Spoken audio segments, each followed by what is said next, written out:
Vaticano descarta por ahora el diaconado femenino, aunque la comisión de estudio aclara que su juicio no es definitivo. El Papa León disuelve la Comisión de Donaciones de la Santa Sede y crea un nuevo grupo de trabajo para renovar el sistema de recaudación de fondos. Estados Unidos detiene la tramitación de solicitudes de inmigración de 19 países, entre ellos Venezuela, Cuba y Haití. Tailandia confirma la identidad de un rehén de Hamás. Con solo los restos de un cautivo por recuperar, Israel y Hamás se acercan a completar la primera fase del alto el fuego en Gaza. En el Día Internacional de las Personas con Discapacidad mostramos los esfuerzos de la Iglesia en Colombia por su inclusión y bienestar. Hola amigos, bienvenidos a su noticiero con enfoque católico EWTN Noticias. Es un gusto estar informando desde nuestros estudios en Lima, Perú. Hoy Eddie no nos podrá acompañar. Yo soy Natalie Paredes. En el Día de San Juan Damasceno empezamos las noticias desde el Vaticano, que este jueves descarta en forma oficial la ordenación de mujeres diaconisas. Los detalles en el siguiente informe.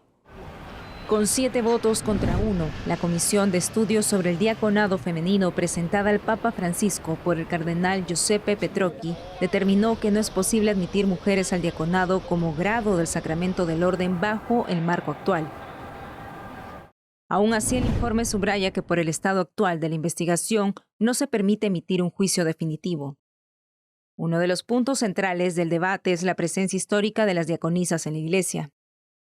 La primera comisión en 2021 concluyó que la Iglesia ha reconocido en distintos momentos y lugares el título de diaconisa para mujeres, aunque su significado y funciones nunca fueron uniformes ni equivalentes al diaconado masculino sacramental.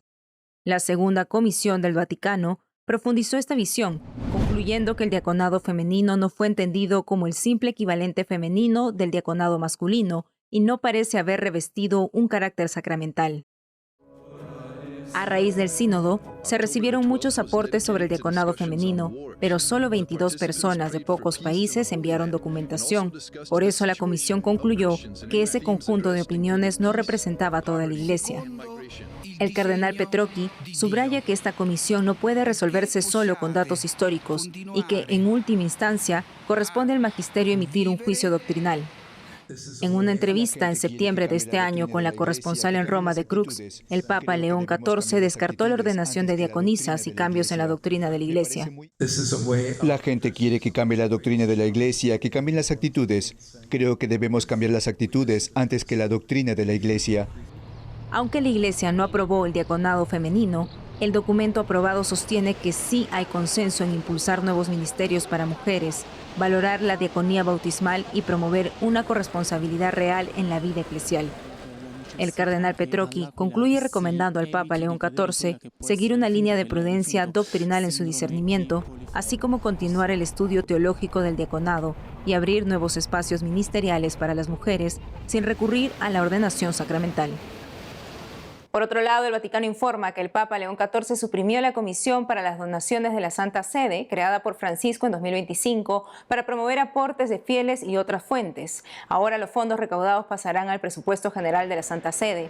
La medida busca mejorar la gestión económica, aumentar la transparencia y la responsabilidad en el manejo de los recursos. Además, se creará un nuevo grupo de trabajo encargado de diseñar un modelo más adecuado para futuras campañas de recaudación, siguiendo las recomendaciones del Consejo para la Economía del Vaticano. La decisión entró en vigencia desde este jueves y fue publicado en el diario oficial El Observatorio Romano. Esta semana el gobierno del presidente Trump endureció más su lucha contra la inmigración ilegal en Estados Unidos. En uno de los estados arremetió con los migrantes de Somalia en particular. Los detalles aquí. Con los rostros cubiertos, varios agentes federales salieron este miércoles a las calles de Nueva Orleans en busca de inmigrantes acusados de delitos violentos, según las autoridades. En el suburbio de Kenner está la mayor concentración de residentes hispanos, con un 30% de la población, en su mayoría procedentes de Honduras y México. El operativo se llevó a cabo un día después de que el Servicio de Ciudadanía e Inmigración suspendiera las solicitudes de inmigración para personas de 19 países, entre ellos Afganistán, Irán, Cuba, Venezuela y Somalia. El presidente Donald Trump tuvo palabras duras sobre los provenientes de Somalia.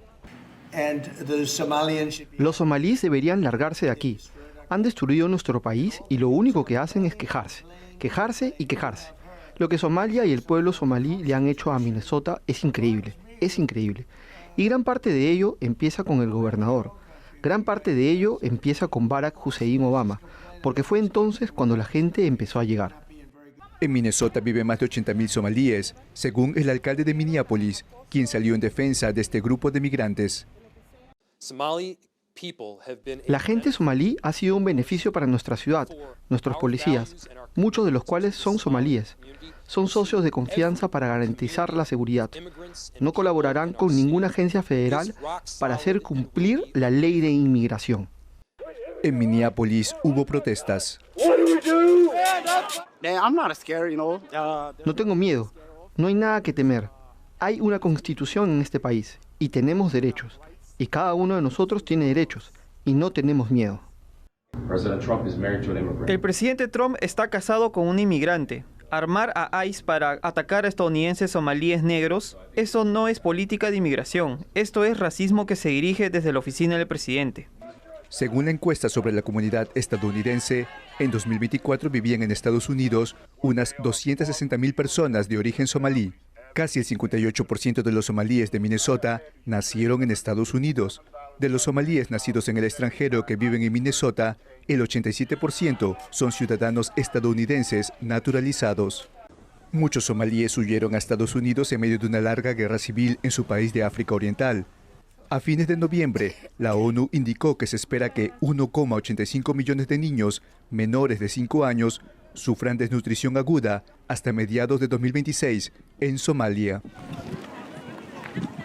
Y sobre el conflicto en Tierra Santa, funcionarios del gobierno de Tailandia informaron este jueves que los restos entregados a Israel por Hamás fueron identificados como pertenecientes al último rehén tailandés tomado durante el ataque del 7 de octubre de 2023, reporta Associated Press. Se trata de Sundisak Rintalak, trabajador agrícola. Sundisak murió el día del ataque y su cuerpo fue trasladado a Gaza.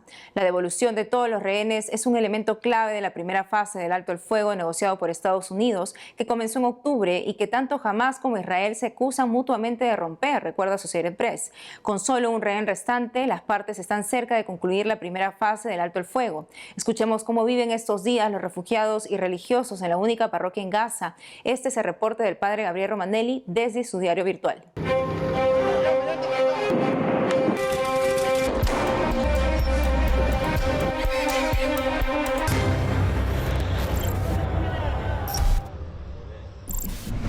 Nosotros estamos bien.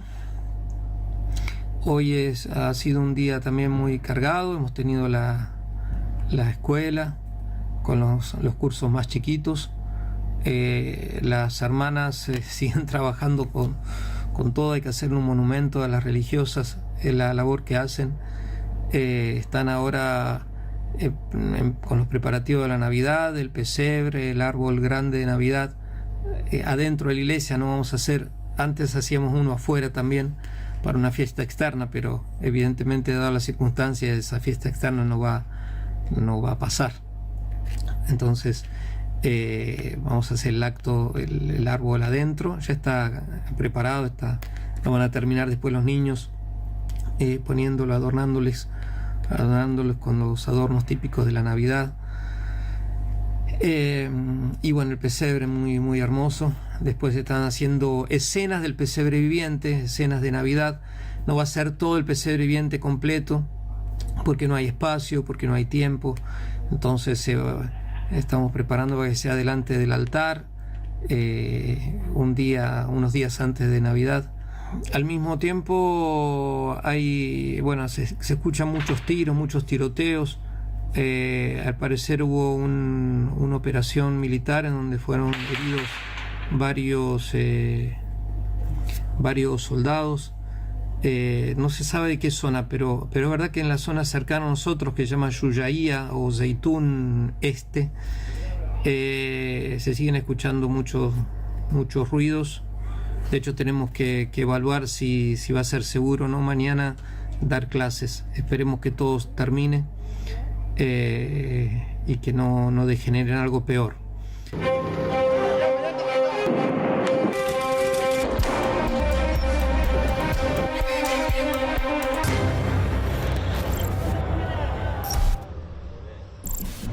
Cada 3 de septiembre el mundo conmemora el Día Internacional de las Personas con Discapacidad, una fecha para reflexionar sobre derechos, inclusión y dignidad. En Colombia, la Iglesia despliega un conjunto de acciones para ayudar a sacarlos adelante. Nuestra corresponsal Lida Lozada nos explica la misión Tejiendo Entornos Inclusivos. Al suroccidente de Colombia, en el departamento de Nariño, al menos el 8.5% de la población vive con alguna discapacidad. Muchos habitan zonas rurales, enfrentando además exclusiones sociales y económicas. Pero desde el 2022, en 5 municipios de las 3 diócesis de la región, Pasto, Ipiales y Tumaco, una iniciativa pastoral sin precedentes siembra esperanza. Licenciada en inclusión. Tejiendo Entornos Inclusivos es el proyecto más representativo de la Iglesia en Colombia, dedicado en forma exclusiva a personas con discapacidad y a sus cuidadores. Son más de 6.000 los beneficiados con esta iniciativa. Juan Matías Betancourt tiene 5 años. Fue diagnosticado con parálisis cerebral. Su madre, María de los Ángeles, cuenta su experiencia. Gracias a ellos hemos logrado mirar y hacernos notar ante una sociedad que somos totalmente invisibles. Nos han ayudado a combatir varias barreras que nos han llegado en el transcurso. Han sido como unos ángeles que nos han llegado a nuestras vidas. Tejiendo Entornos Inclusivos ofrece ayuda material para mejorar las condiciones de vida en sus hogares, pero no se limitan a esta asistencia. Combinan un acompañamiento espiritual con apoyo psicosocial, fisioterapia, asesoría jurídica y capacitación para las personas con discapacidad y para sus familias. Agentes pastorales y profesionales en diversas áreas aportan a estos objetivos. Fernando es uno de los promotores psicosociales. Se ha permeado muchas de las barreras actitudinales que la misma sociedad tiene con la población con discapacidad. En mi caso, me he conmovido mucho, no por la discapacidad, sino por la capacidad de nuestra población. Creo que hay mucho talento, hay muchas capacidades y hay muchas otras cosas que demostrar más que la discapacidad. Lo que quiero hacer es esforzarme, salir adelante, estudiar, tener un buen futuro, tener un buen trabajo, tener mis propias cosas. Nos ayuda a aprender más de nosotros, que no estamos solos por nuestra cuenta, que hay gente que por lo menos se preocupa por nosotros, que nos quiere ver avanzando que nos quiere ver seguir adelante la vida.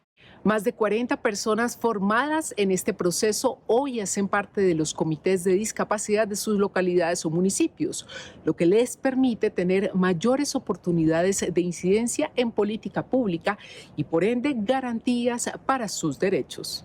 Porque no se trata de excluirnos, sino de involucrar a las personas para trabajar todos juntos, para que todos podamos enseñar y nosotros también aprender de las demás personas con discapacidad, de acompañar a las personas para que se sientan contentas y eso me hace sentir muy bien. El impacto de esta iniciativa trasciende a los beneficiarios directos. Han realizado jornadas de sensibilización en colegios, sembrando una cultura de inclusión y corresponsabilidad. Hay veces que las personas con autismo o personas así tienen más capacidades que nosotros, solamente que nacen con diferentes propósitos o diferentes cosas. A todos nos hace falta saber sobre el lenguaje inclusivo, ese respeto que debemos tener con el otro, con la otra. Generar esta conciencia es, según la Cáritas colombiana, una misión propia de la Iglesia que apela por la vida, la dignidad y la compasión. Y cuando un hermano sufre, dice San Pablo, todos sufrimos con él. Y entonces una persona que tiene alguna limitación, particularmente estas limitaciones físicas, pues tienen mucho que enseñarnos, mucho que darnos, y en aquello pues que se les presenta mayor dificultad es una oportunidad para sostenerlos y para ayudarlos. Tejiendo entornos inclusivos, organiza también encuentros entre pares donde personas con discapacidad y cuidadores de los diferentes municipios comparten experiencias y soluciones, construyendo así una red de apoyo territorial que ayuda a reducir el aislamiento, fortalecer la resiliencia y fomentar la participación social. Es el caso de Esteban Erazo, quien pone sus habilidades artísticas al servicio de otros beneficiarios. Lo que me gustó fue que antes yo hacía mis muñecos solo para mí, ya que no podía mostrárselo a nadie, por mi timidez y mis nervios. Hasta que cuando los conocí a ustedes, a la pastoral, pude conocer más personas, mostrar mi talento y cómo a la gente le gustó. Hoy, en Colombia, más de 3 millones de personas viven con alguna discapacidad. Entre ellas persisten brechas en empleo, accesibilidad y participación. Según la estadística oficial, para el trimestre julio-septiembre de 2025, solo el 20.2% de las personas con discapacidad participa en el mercado laboral. Frente a este panorama, desde Tejiendo Entornos Inclusivos, la Iglesia en Colombia demuestra que trabajando junto a la sociedad civil y al Estado se pueden derribar barreras y tejer redes que restituyen la dignidad. Hacia donde Claudia y hacia donde Albeiro, ¿ustedes también? Hacemos una pausa y al volver. En Sudán, más de 400 niños llegan solos a un campamento de refugiados en medio de la guerra civil. Además, siguiendo una tradición que se remonta a San Bonifacio, varias ciudades del mundo dan inicio a la Navidad alrededor de un árbol. Regresamos con más noticias con Enfoque Católico.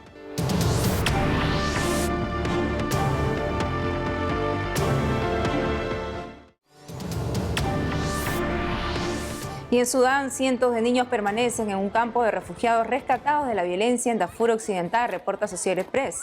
El Consejo Noruego para los Refugiados informó que más de 400 niños llegaron sin sus padres al campamento de Tawila este mes. Los menores llegaron con familiares, vecinos y desconocidos que no querían dejarlos solos en el desierto. Aunque reciben apoyo psicológico de trabajadores humanitarios en los campamentos de desplazados de Tawila, algunos aún duermen en el suelo y apenas comen una vez al día, según una funcionaria.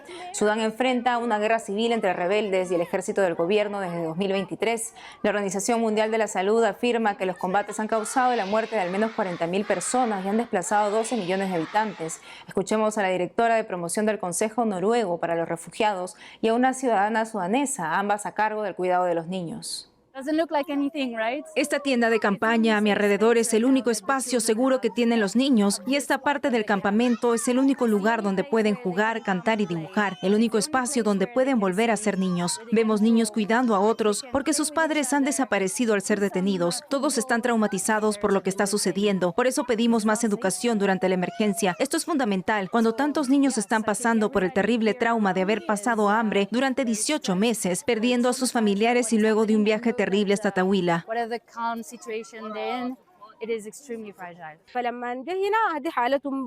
Cuando llegaron aquí, eran retraídos, violentos y mostraban muchos comportamientos negativos. Gracias a Dios, después de pasar tiempo con ellos y realizar varias sesiones, su condición mejoró. El niño que era retraído o que no interactuaba con otros niños, así como el niño que era agresivo y solía golpear a otros, se han vuelto más participativos. Los comportamientos que eran negativos o agresivos se han vuelto positivos y buenos. Alabado sea Dios. Pero ¿qué está pasando en Sudán que pone a la población entre dos fuegos, causando miles de muertes y millones de desplazados? En el 2023, CWTN Noticias reportó a profundidad el origen de las tensiones entre dos antiguos aliados, el gobierno y las Fuerzas de Apoyo Rápido o RSF, que debían supervisar una transición democrática. Desde entonces la situación no cambia, todo lo contrario empeora. Veamos. Aquí los manifestantes tomando las calles de Jartum, capital de Sudán. Protestan en contra del gobierno, rechazan un acuerdo para la transferencia gradual del poder del gobierno militar a los líderes civiles. También cualquier negociación con los líderes militares Abdel Fattah Burhan y Mohamed Hamdan Dagalo. Más bien exigen que estos sean juzgados en los tribunales. En medio de esta crisis, la minoría católica sufre y es perseguida. Tras el golpe de Estado militar del 2021, detuvieron a obispos y secuestraron a 4 hombres que se convirtieron al catolicismo. Fueron liberados después de un trato denigrante. Sudán es el país más grande de África. En 1956 se proclamó su independencia del Reino Unido. Desde entonces viven un conflicto interreligioso. En 1983, el presidente Nimeiri introdujo la ley islámica, a pesar de que la constitución señala que Sudán es un país multirreligioso. Esto originó la guerra civil que Sudán vive hasta hoy. El mismo proceso radical de islamización llevó al gobierno de Sudán a declararse en guerra con el sur del país, que ofreció resistencia ante estas políticas. Esto ocasionó una abierta persecución a los cristianos. La guerra civil en Sudán es una guerra de religiones. En el informe de la Fundación Pontificia Ayuda a la Iglesia Necesitada, Sudán está dentro de los 24 países en los que la Iglesia sufre mayor persecución en el mundo.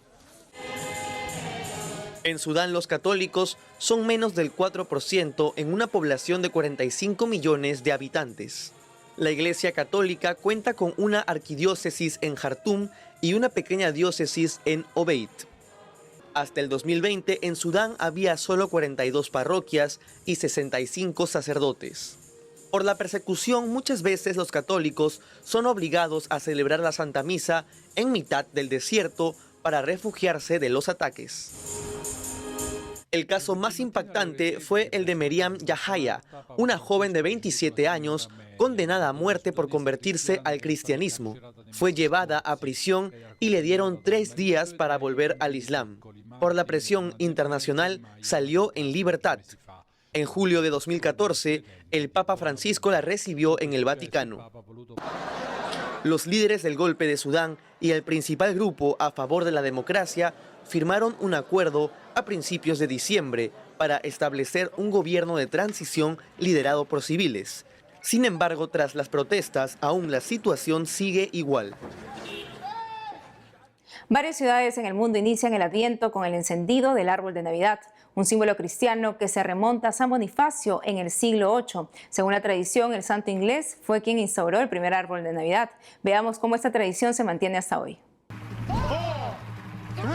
Estados Unidos. El icónico árbol de Navidad del Rockefeller Center de Nueva York fue encendido este miércoles. El abeto de 23 metros de alto tiene más de 50.000 luces y está coronado por una estrella de 408 kilos. Show, baile y música, entre los que se presentó el salsero Marc Anthony.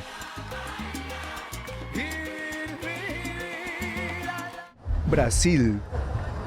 En Río de Janeiro se inauguró un árbol de Navidad flotante sobre el mar. Tiene más de 2 millones de luces. Hubo fuegos artificiales y atrajo multitudes. Es tan hermoso, es una experiencia muy bonita venir con la familia, con niños. Bosnia-Herzegovina. Cientos de familias se congregaron en las calles de Sarajevo, Europa del Este, para el encendido del árbol navideño y recorrer el tradicional mercado de invierno. Comida y juegos mecánicos a la orden del día. Sarajevo es una ciudad multicultural, una ciudad que celebra las diferencias y donde se celebran todas las fiestas de diferentes confesiones. Esta noche lo estamos mostrando una vez más. Alemania. En Colonia se instaló un luminoso mercado navideño a los pies de la catedral, el templo que resguarda el relicario de los Reyes Magos. El mercado tiene como centro a un imponente árbol de Navidad. Vemos muchas caras sonrientes. Sentimos que aquellos que vienen aquí se están divirtiendo. Bolivia. Los bolivianos disfrutaron en La Paz de un desfile navideño. Carros alegóricos, bandas de música y danzantes con trajes típicos. La economía está dura. Hay que sacarle esperanza y eso nos demuestran acá los artesanos que a pesar de la crisis están arañándole a la vida para traernos un poco de alegría. Este Esto ha sido todo por hoy, amigos. Gracias por habernos acompañado hasta aquí. Ya saben que pueden seguirnos en nuestras redes sociales y en wtnnoticias.com. Hasta mañana.